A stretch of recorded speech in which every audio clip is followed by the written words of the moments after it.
الله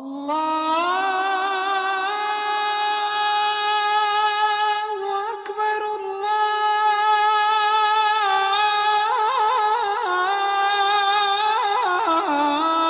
الله أكبر أشهد أن لا إله إلا الله.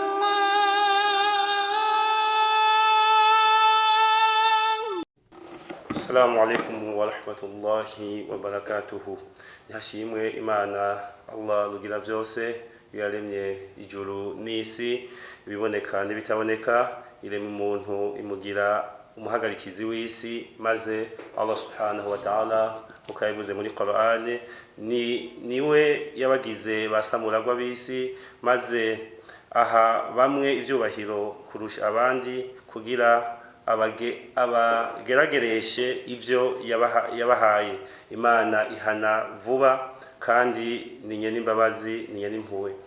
Amahoro n'imihezagiro bisakare ku ntuma y'Imana Muhammadin sallallahu alaihi wasallama, abo muhiriwe, abayigishwa biwe n'abayoboke biwe gushika ku munsi w'iherezo. Dusabe Allah subhanahu wa ta'ala adushire mwabo bantu. Bavandimwe, ndabahanure nanje nihanura ubwanje ko twotinya Allah subhanahu wa ta'ala ukuri ko kumutinya, nkako kumvira Allah subhanahu wa ta'ala niyo nzira y'urukiza n'ukuranirwa kw'isi n'inyuma y'urupfu. Vyongeye bashumba wa Allah subhanahu wa ta'ala, muze dukomeze ubucuti, tube abavukanyi babushitse. Uyu munsi uri hejuru turibukanya uko Islam ivuga kubijanye n'agateka kazina muntu, cyane cyane za kwibanda ku gateka k'umukenyezi. Nico twaba turabira hamwe uno munsi. Nkuko mubizi, ubw'Islam ni idini ikubiyemwo inyigisho zose umuyisilamu akeneye mu buzima bwiwe bukwemera no mu mibereho yiwe ya misi yose, ndetse idini ntaco yibagira. Idini rya Islam rivuga ubuzima bw'umuntu yaba ingaha ku isi, igihe azopfa n'igihe shizuka, ndetse n'iherezo ryiwe, kuko Allah subhanahu wa ta'ala abivuga muri Qur'ani mu kigabane ca 6:38. Allah aravuga ati ntaco twasize inyuma muri iki gitabo cha Qur'ani. Allah avuga ati by'ukuri ntacyo twasize inyuma, ko byose byaravuzwe. Qur'ani nyeranda rero iratanga umuco utomora byinshi mu byo dukeneye kumenya kubijanye n'agateka kazina muntu muri rusangi, n'agateka k'umukenyezi mu buryo bwiharije. Islamu rero irabungabunga bimwe bihambaye agateka kazina muntu. Abamenyi banonosoye ivy'idini abo twita ba ulama bacu baratorakanije ibintu bitanu bihambaye bikubiyemwo intumbero z'inyigisho n'imigenzo ya Islam. Ivyo bintu bitanu nivyo ntimatima y'inyigisho. Kumbe tuza turavugana kubijanye n'agateka kakiremwa muntu, cyane cyane agateka k'umukenyezi. Navyo nibi ivyo bintu bitanu. Icambere, gukingira ukwemera. Gukingira ukwemera ni ikintu ca mbere gikomeye cyane. Kigira kabiri ni kubungabunga ubuzima. Kubungabunga ubuzima nico kintu gikomeye mu bw'Islam, inyuma yo kubungabunga ukwemera. Kigira gatatu, gukingira icubahiro. Nta cubahiro c'umuntu ategeza gusuzugurika, ategeza gusuzugura uyundi, kuko icubahiro c'umuntu, la personnalité, ni ikintu gikomeye ubw'Islam bubwiriza ko cyo kubahirizwa. Kigira kane, gukingira imitungo. Imitungo ni ikintu gitegeza gufatwa nka nkama, ndetse ni ikintu gikomeye mu buzima bwa kiremwa muntu kugira ashoboye kurobanirwa ngaha ku isi no ku munsi w'imperuka. Kigira gatanu ni gukingira imiryango. Gukingira imiryango ni ikintu gikomeye cyane, niho hacavamo ca kindi co umugabo ategerezwa gutorana, ategereza gushaka umukenyezi ushobora kubakana, umukenyezi nawe akishimira uwo bazokubakana, kugira ngo abana bazovuka mugo bucuti baze bamenyekane se wabo, hamenyekana mama wabo, maze kujya basangira ibere, bagasangira amata, bagakura bakaregwa. Babana b'abahungu n'abakobwa baregwe co kimwe bahabwa amahirwe amwe gushika naho bazoshika mu bigero nica kintu cyo gukingira imiryango ni ikintu kirekire kumbeza turaganira buke buke kugira mumve ko byose buzima ngaha kwisi bwubakiye ku miryango byubakiye ku nkomoko ko hariho Adamu na Eva Hawa tukomokako hanyuma hakabaho abuzukuru n'abuzukuruza ubuzima ukabandanya. Ivyo rero birubashe cyane ku buryo intumwa y'Imana Muhammad sallallahu alaihi wasallam yavuze ko ivyo vyubahitse kujya igisagara ceranda camaka cubahitse vyubahitse kujya tubaha umunsi wa Arafa maze ko ari umunsi ukomeye cyane vyubashwe kujya ukwezi kwa Iranda kwa Zulhijja kubahitse mu mitima y'abemera Allah subhanahu wa ta'ala ntako agateka kazina muntu ntavogerwa katika kazina muntu ntavogerwa ntawurekuriwe kwitwaza icari cyo cyose bwaba ubwoko canke igihagararo canke ibindi igikenye ngo ahonyange canke arenganye uwundi kuko Allah subhanahu wa ta'ala ntavyishimira nta bwoko nta gitsina nta gihagararo nta kintu cyose gishobora kuba cyo kwitwaza kugira ngo habeho ihohoterwa ry'ikindi kirema kumbe kidafise izo mpano canke ivyo bintu ivyo navyo tubisanga muri Qur'ani mu kigabane ca 49 umurongo wa 13 aho Allah subhanahu wa ta'ala avuga ati emwe bantu twabaremye abagabo n'abagore Allah subhanahu wa ta'ala aravuga ati ko mu kurema twabaremye abagabo n'abagore tubagira amahanga n'amoko kugira ngo mumenyane ivyo byose abagabo abagore amahanga atandukanye naho twovuga abazungu abirabure Allah we mu kubigira kwari intumbero yo kugira ngo tumenyane ufise wagaciro gusumba abandi imbere ya Allah subhanahu wa ta'ala nubaha Allah subhanahu wa ta'ala nujya yubaha Allah gusumba abandi Allah subhanahu wa ta'ala misanzwe uyu murongo yaba abantu bashishoza bagaca bugufi bakumviza amajambo n'insiguro ikomeye iri mu majambo ya Allah subhanahu wa ta'ala nta muntu yobaye agihohotera uyu cankuriya ko Allah aravuga ati nta twabaremye mu buryo butandukanye habamwe abagabo n'abagore ico ni cyambere itandukanye rya mbere ikomeye kuri kiremwa muntu ndetse no mu bikoko nuko nyene habamwo ikigabo hakabamwo n'ikigore maze tubarema mu mahanga atandukanye Allah subhanahu wa ta'ala buri aki generation canke burarungano genda Allah genda rema abantu mu buryo butandukanye kugira ngo tubaha namoko hakabaha amokaya abana bari abaturuka Allah subhanahu wa ta'ala ntamba kwa kugira ngo tumenyane agacavuga ati umwiza muri mwege muri abo bose sigihagararo surukoba suko ndumugabo canke ndumugore nujya atinya Allah subhanahu wa ta'ala gusumba uyundi cyumva ko Allah subhanahu wa ta'ala ntagomba abarenganya abandi ahubwo agomba ko dukora ibyiza haba hagati yacu canke haba hagati ya twege n'umuremyi mu yindi nyigisho nkiyo nyene intumwa y'Imana Muhammadin sallallahu alaihi wasallam aravuga ati emwe bantu aha rero ni ibintu bikomeye kwizi nyigisho kuko ugumvise intumwa y'Imana canke Allah subhanahu wa ta'ala arimo aravuga ati emwe bantu ahandi akavuga ati emwe bemera Mana aha rero emwe bantu ni ibintu bibaraba abantu bose muri rusangi yaba uwemera yaba umuhakanyi ni ikintu kiba kimuraba kuko agateka kazina muntu karaba umuntu wese canke ikinyabuzima cyose aha rero intumwa y'Imana iravuga ati na Allah avuga ati emwe bantu adatandukanije abemera n'abahakanyi Imana yanyu ni imwe Allah subhanahu wa ta'ala kuvuga ati Imana yanyu ni imwe n'ikintu gikomeye cyane kuko Allah yagomye kutwereka yuko atakigirwa Mana kindi kihari umuntu yofukamira yobera umuja kuko nta wundi muntu habayisha mu kibanza cy'Imana Imana yonyene niyo kwiye ko umuntu ayibera umuja akayubamira agaca bugufi kugira ngo iyo Allah yaza guha iryo teka ryo kubamirwa canke gusengwa akariha ikindi kiremwa muntu numva ko hoca dogeza agacinyizo ugasanga hari uyu canke uriya arimo aracinyiza abandi ariko Imana twitsa Imana yanyu ni imwe ntuma y'Imana ikabandanya ati naso numwe data wacu numwe no kuvuga dukomoka kuri Adamu na Hawa canke ko bandi bavuga ati Adamu na Eva niwe dukomoka ko hari kindi kintu rero ntuma y'Imana Muhammad sallallahu alaihi wasallam yaciye avuga ati ati Adamu nawe akomoka mu ivu, no kuvuga inkomoko z'umuntu wumva ko waba uri iki cyangwa ugahabika ngaha ku isi dufise data umwe kandi dufise inkomoko y'uko twese twavuye mu ivu. Intuma y'Imana, Imana imwishimire mahoro imigisha be kuri we, Imana ivuga ati ufise agaciro gusumba abandi imbere y'Imana n'uyubaha gusumba. Aha ni nkavyaniye twabona muri Qur'ane kigabane ca 9 umurongo wa 13. Intuma y'Imana yagombye kwerekana by'ukuri katanuma akwiye kurengera uyundi, ahubwo twoza tukaba bashumba b'Imana twese, tukaba abagaragu b'Imana, hanyuma tugasenga Imana imwe, hanyuma abandi tukamenya ko dufise ubungane n'uburenganzira bungana, kugira ngo tumve yuko uzoba tonye umutoni imbere ya Allah subhanahu wa ta'ala, wagaciro imbere ya Allah subhanahu wa ta'ala gusumba abandi, n'uzokora ivyo Imana rugira byose idutegeka, navyo akaba arimo ukubahana, ukubana neza, ukugira ko umugenzi wawe abaho neza dahangayitse utamuhohotera.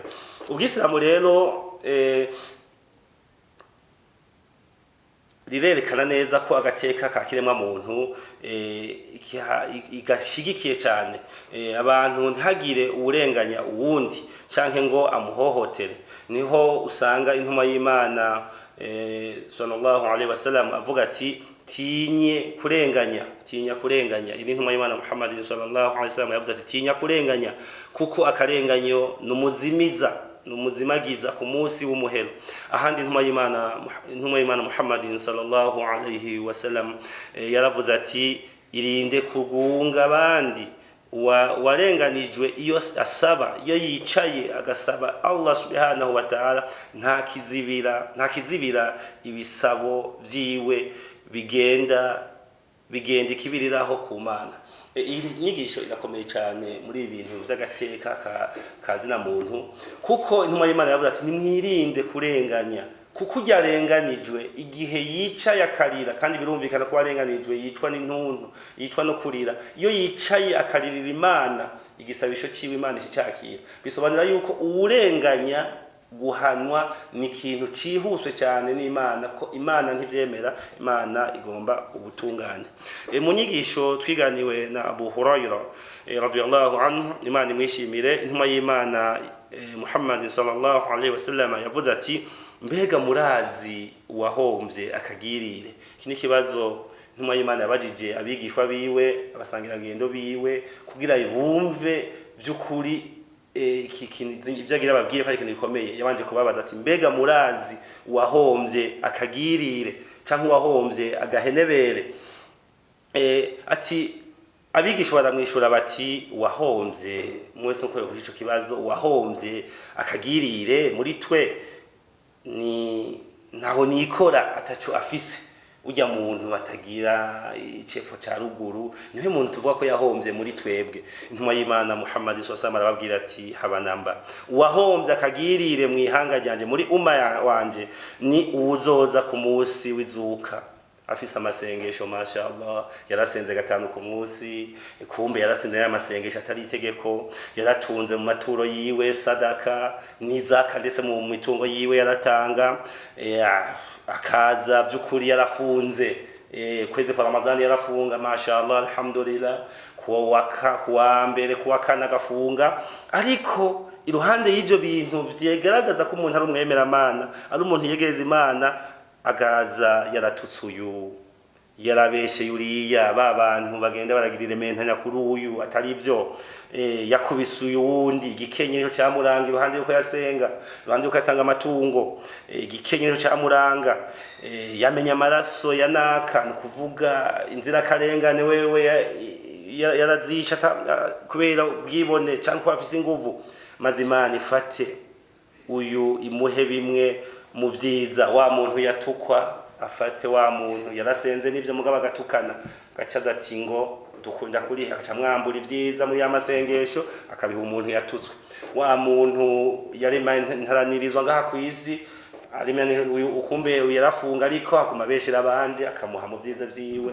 Wa muntu yica akavuga ati nyamara yaranyisha atacampora kubera yakwa kundenganya, afate mu matungo yatanze mwiswadaka imperezwa, Imana iriho uwo muntu yarenganijwe. aze kwisanga wa muntu amadeni yakurenganya guhotera agateka kazina muntu afise ku bantu yarenganije ngaha ku isi adashoboye kuvyishura byose bace batanga kumuha nabo mu vyaha bakoze bamwambika Imana Muhammadin sallallahu alaihi wasallam avuga ati bazoca bamuburuta bamute mu muriro udahera. Dusabe Allah subhanahu wa ta'ala aturinde n'umuriro udahera maze twame twiyubara no kubahiriza agateka kazina muntu cyane mu tujejwe cyangwa dusumba. Niyo mpamvu bavandimwe duhamagariwe kubahiriza agateka kazina muntu kuko ari bimwe mu bizotuma turokoka umuriro udahera. Allah abwiriza ubutungane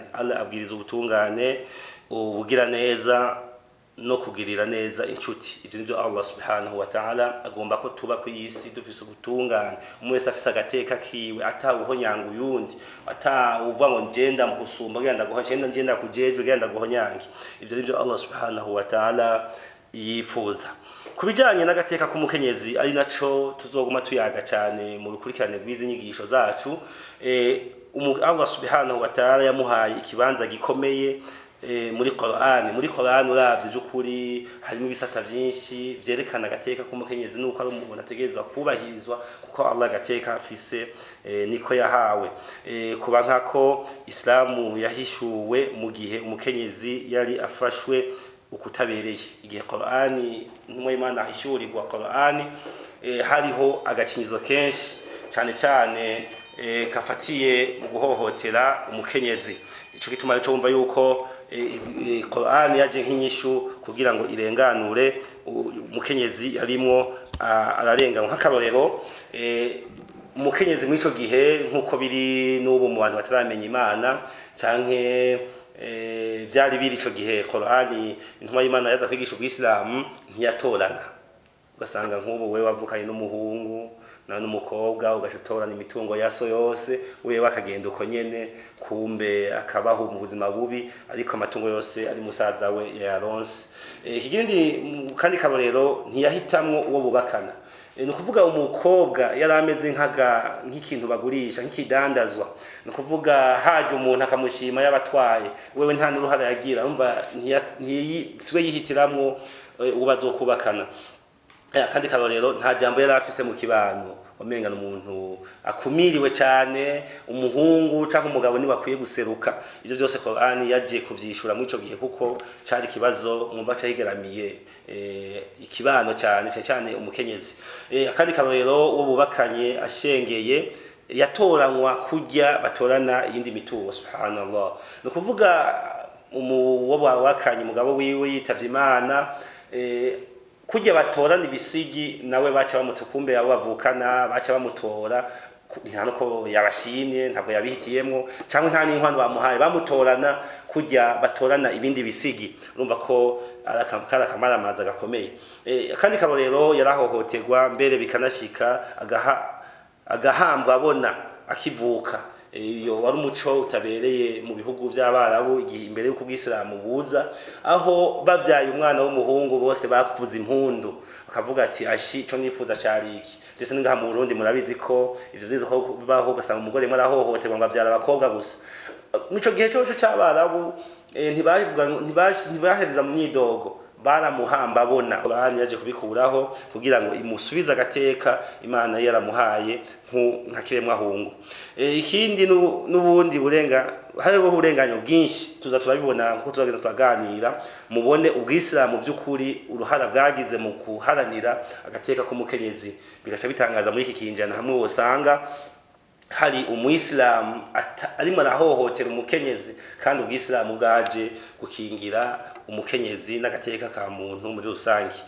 Ubw'Islamu rero maze guhishurwa Allah yahaye agaciro umukenyezi amuha agateka kiwe. Ngizo zimwe mu nyigisho za Islam zigisha kubahiriza umukenyezi mu bisata bitandukanye. Ivyo rero ko nabivuze turabirabira hamwe mu bindi biganiro zo turagirana kugira mwumve by'ukuri ko umukenyezi atari uwo guhohoterwa atari uwo gusuzugura ahubwo ategeza guhabwa amahirwe nkayahabwa musaza we. Nk'akarorero hari mu Islamu nta gaciro k'umugabo karuta umukenyezi. Islamu yaje gukura imigenzo mibi yo kurutisha no gutonesha abahungu. Ico ubwislamu caje kubukura. Ivyo tubisanga muri Qur'ani igisata ca 19 umurongo wa 13 aho aravuga ati emwe bantu twabaremye abagabo n'abagore tubagira amahanga n'amoko kugira mumenyane. Ninabivuze mu ntangamarara ikintu vy'ukuri kuba umugabo umugore mahanga atandukanye ubwoko butandukanye ni kugira tumenyane. Naho mwiza muri ivyo biremwa nujya azubaha Allah subhanahu wa ta'ala. Allah aravuga kandi muri Qur'ani umurongo kigabane cha 30 umurongo wa 21 no mu bimenyetso by'ubukuru bwiwe by'ubukuru bwa Allah subhanahu wa ta'ala ni kuba yabaremye abo mwubakana yabaremeye abo mwubakana kugira muronke ituze kuri bo maze yongera ashira hagati yanyu urukundo n'impuhwe. Muri ivyo harimo ibimenyetso ku bantu biyumvira. Allah subhanahu wa ta'ala rekana yuko kuba umugabo ashaka umugore babana n'umugore ni kuko Allah ariko yabitekanije kugira ngo habituze haba ku mugabo haba no ku mugore maze babane mu rukundo. Ntibwo Imana yabigize kugira ngo umugabo akandamize umugore ko yamuzanye amugende amufate amucure buvunira buhoro, ahubwo kwari kugira ngo kibe inyishu kibe igisubizo mu vyo muha ituze nk'umugabo maze babane ku rukundo, si kugira ngo babane bahana amakofe n'imyereka. Kugira ngo Allah yinjize abemera n'abagabo n'abemera abagore mu matongo atembera imyonga babeyo. Ini aya Allah yerekana yuko mu byukuri baba bemera babagabo n'abemera babagore bose uzoba yakoze ibyiza azoragwa ijuru. Kandi dusabe Allah subhanahu wa ta'ala aturonse iryo juru. Muri Qur'ani Allah kandi aravuga ati muri kigabane cha 57 murongo wa 18 vy'ukuri abatanga imperezwa babagabo n'abatanga imperezwa babagore bagurana Allah subhanahu wa ta'ala ingorane nziza bazongererezwa kandi bafise impembo y'icubahiro aryo juru. No kuvuga Allah subhanahu wa ta'ala swe kutwereka muri iki kigabane ko abatanga imperezwa bimwe by'imitungo umugabo cyo gutanga imperezwa umugabo cyo gutanga imperezwa kandi bose bazoshimirwa bazohembwa kumwe canke bahembwa kumwe imbere ya Allah subhanahu wa ta'ala. Byose bizakwereka yuko ubwisilamu bwaje gukura ubwo busumbasumbana abantu bo kwibaza kuba bufatiye ku gisina, ahubwo werekana yuko ubusumbasumbana canke agaciro imbere ya Allah subhanahu wa ta'ala ni byiza umuntu azokora, yaba ari umugabo canke umugore. Vyiza ukora aha kwisi nivyo bizotuma uduga agaciro, ntabwo ari ubugabo canke ubugore bugushira hasi. Si ubugabo kuduza, si ubugore bugushira hasi. Inyifato yawe niyo ituma ugira agaciro canke akamaro haba muri societe canke imbere ya Allah subhanahu wa ta'ala. Intumwa y'Imana Muhammad sallallahu alaihi wasallam yavuze ati umwiza muri mwe nujya mwiza ku mukenyezi wiwe nanje ndi mwiza kubanje kubarusha. Subhanallah. Bitumere nk'ababandi bavuga ngo umugore ngo nukumukubita, umugore ngo nukumwereka ko riwe uri umugabo. Kwereka ko uri umugabo mu rugo no gukora ivyiza no korera neza umukenyezi wawe maze akakwiyumvamo rwa rukundo rukaduga, ukerekana byo kuri kirumara mu rugo. Kumwe bavuga ngo urugi rurava ku muryango imbehe kinjira. Werekane byo kuri kufisa akamaro, mugabo ntuze kuvyerekana mu gutanga amashuti n'amakupe ku mukenyezi Imana yaguhaye kugira mubane mu rukundo. Kumbe tuzabinonosora bukebuke tugenda ku gisata kugira twerekane byo kuri ku mukenyezi atari kiremwa bibaza ko gisuzugurishe, ahubwo ari kiremwa gihagaze ari yo nkingi y'urugo, ndetse ari nabo ba mama wacu batuma tugira indero kuva mu bwana dushike mu bigero. Intumwa y'Imana irabandanya ivuga kandi uzorera abigeme babiri gushika bagire mu rugero tuzoba je nawe nkuku ku munsi w'umuhero. N'inyigisho intumwa y'Imana Muhammadin sallallahu alaihi wasallam yimwe arereka abigishwa biwe ati uzorera abigeme babiri gushika bagere mu kigero, no kuvuga umwigeme akavuka akaregwa cyo kimwe n'umuhungu, agahabwa amahigwe amwe n'umuhungu musaza we gushika agere mu bigera akiga amashure, kuko murazi ko iyo agiye mu ishure umuhungu umukobwa ashaka kuba uwa mbere agashaka n'umuhungu. Impano z'ubwenge canke z'ubumenyi byose ntabwo bipfatiye ku gitsina, maze agahabwa amahigwe gushika nashika mu bigero. Intumwa y'Imana Muhammad sallallahu alaihi wasallam ati tuzoba turi kumwe uko ku munsi w'umuhero, no kuvuga imekana ko bazokwinjirana mu ijuru. Dusabe Allah subhanahu wa ta'ala adufashe tubahiza agateka k'abana tuvyara b'abahungu n'abakobwa, tubahe amahirwe amwe kugira tuzobe kumwe n'intumwa y'Imana Muhammad sallallahu alaihi wasallam ku munsi w'imperuka. Intumwa y'Imana irabandanije mu nyigisho nyinshi zinizo nashoboye kwegeranya, kumbe tuzaturazica ko bukebuke dusigura imwe yavuze ati uzorera abakobwa babiri gushika bagere mu bigero azozuka ku munsi w'umuhero je nawe turuko. N'indi nyigisho ivuga nk'imwe duhejeje bisigura ko uzorera babana b'abakobwa babiri akabitaho mu kubaha indero. Uno munsi tuvuze indero sije yo muhira gusa, no kubashira ku mashure meza cyo kimwe n'abasaza babo, kugira ngo nabo ejo bazuba abantu bicirore, haba mu miryango haba mu ngo bazoza kubaka canke mu kubandanya barera abana bazovya bazeba bahiyondero nyene bahawe. No kuvuga bo byukuri uwo muntu nta nkeka azoragwa ubwami bw'ijuru nk'intumwa y'Imana Muhammadin sallallahu alaihi wasallam yabivuze mu nyigisho nyinshi tuzobandanya dusigura buke kugira ngo twizere yuko izi nyigisho zizoza guhera ingo nyinshi z'abayisilamu cyangwa z'abantu bose zifise ituze by'ukuri zimenya inshingano cyangwa kimwe mwese cajejwe, ariko induru cyangwa kutumvikana cyangwa gusumbanya abana bavuka bakabaha amahirwe atandukanye cyangwa kubarenganya mu bisigi byaheze insha Allah. Ikindi no tuzobana yatuganira ko n'uburenganzira bwo kwiga ku bakenyezi n'abakobwa nkomeje kivuga ukwiga cyo guhiga ubumenyi n'ikintu gikomeye, niyo mahigwe uno Musa tujana katuroresha kwiterambere ategeza guhabwa umukenyezi. Nkuko tubibwirwa na Muhammad mwene Rabid avuga ati abakenyezi b'intuma y'Imana barafata ku mutwe inyigisho ziwe cyane, no kuvuga aha bashaka kwikiye cy'intumwa y'Imana Muhammad sallallahu alaihi wasallam abantu bigira mu musigiti, uko abantu bahiganwa mu kwiga Qur'ani na Sunna, ndetse kuko Qur'ani yerekana ubuzima ko buteza kubaho n'ukuntu masha gutera imbere ngaha kwisi. Bavuga yuko rero abakenyezi b'intumwa y'Imana Muhammad sallallahu alaihi wasallam bari imbere gose mu gufata ku mutwe inyigisho ari nazo tubwira kuno munsi hadith dukura ku ntumwa y'Imana Muhammad sallallahu alaihi wasallam. Batanga kabarero kuri Aisha radhiyallahu anha na Salama radhiyallahu anha aho Imana bishimire, aho Aisha yari rangiranwa cyane ndetse yakiriye inyigisho nyinshi, amahadisi yarasumbije abantu benshi. Baravuga bati ko mu gihe cya Khalifa Umar na Uthman radhiyallahu anhum bavuga yuko yabandanije yishura ibibazo by'idini kandi nabo arabati ku ntwaro zabo, ndetse bavuga ati naho bafatirwa mu mabanga yo kurongora yaba Umar yaba Uthman baratuma abantu baza kubaza cyabadidaniye, ntibafata ingingo ku kintu cyatanze amadidane bajije Aisha radhiyallahu anha. Urumva ko barabamenyi bakomeye, barabamenyi b'urwego rwo hejuru, ko nibo batanga umuco ku kuntu byaba iby'intwaro byaba by'ikibano byaba iby'ubutunzi, ubuzima bwose bwabo ngaha ku isi ni ku munsi no gihe umuntu apfa ni ku munsi wizuka, nkuko babyakiriye ku ntumwa y'Imana Muhammad sallallahu alaihi wasallam, nibo babitanga ku muco. Ikindi tokwibagira ko muzotubaganira ko buke n'uburenganzira bwo gutorana ku bakenyezi n'abakobwa.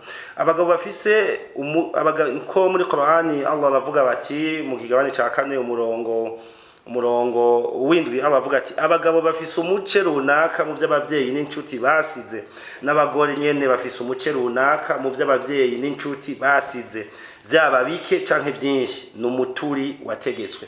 No kuvuga mu bisigi Imana Allah subhanahu wa ta'ala avuga ati umugore n'umugabo bose barekuriwe gutoranwa, bararekuriwe gutoranwa byaba bike cyangwa byinshi bateza kubigabura. Ikindi tutokwibagira tuzobana yatuyaga ko insha Allah Imana niyadutiza undi mwanya n'uburenganzira bwo kwabigwa, aho idini rivuga koga ntashobora kurongorwa n'uwatishimiye, kandi ntabwo afiye kurongozwa ku nguvu, ategereza kwishimira bazokubaka. Kuko ukubaka ni ikintu gikomeye cyane mu buzima bw'umwigeme, kuko kuba yabaye yararutse akiga akagera gushikura akazi cyangwa akarongorwa birafise ico bizokwerekana mu buzima bwiwe.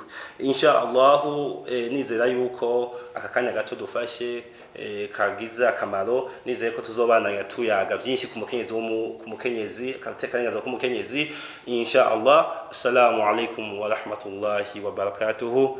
Imana ibishimire.